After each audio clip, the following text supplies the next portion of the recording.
The exact amount of compensation or damages that can be claimed in a clinical negligence claim will really depend very much on the severity and duration of the injury involved.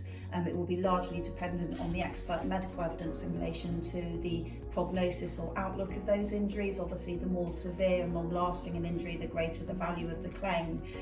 Damages are broken down into two categories. Firstly, general damages is a lump sum that the courts would award for your pain, suffering and loss of amenity.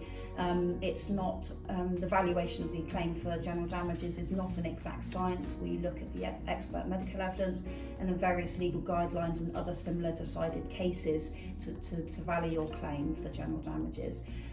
The second part of the claim is for special damages, and that's past and future expenses or losses consequent upon those injuries, which may be loss of earnings, care and assistance, any equipment you require, pension loss and things like that.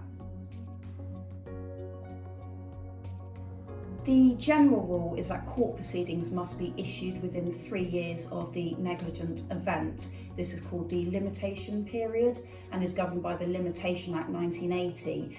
However, often in clinical negligence cases, it's not as clear-cut as this because, for example, if there's been a delay in diagnosis of a fracture, you may not know of that diagnosis until after the 3 years has already expired.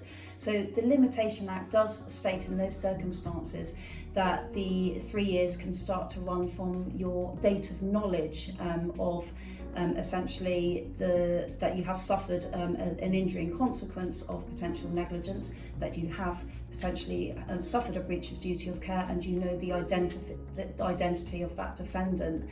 In cases where a patient lacks capacity, the limitation period will never start to run, and in cases whereby you're acting on behalf of the estate of a deceased claimant, then the limitation period will start to run from the date of their death.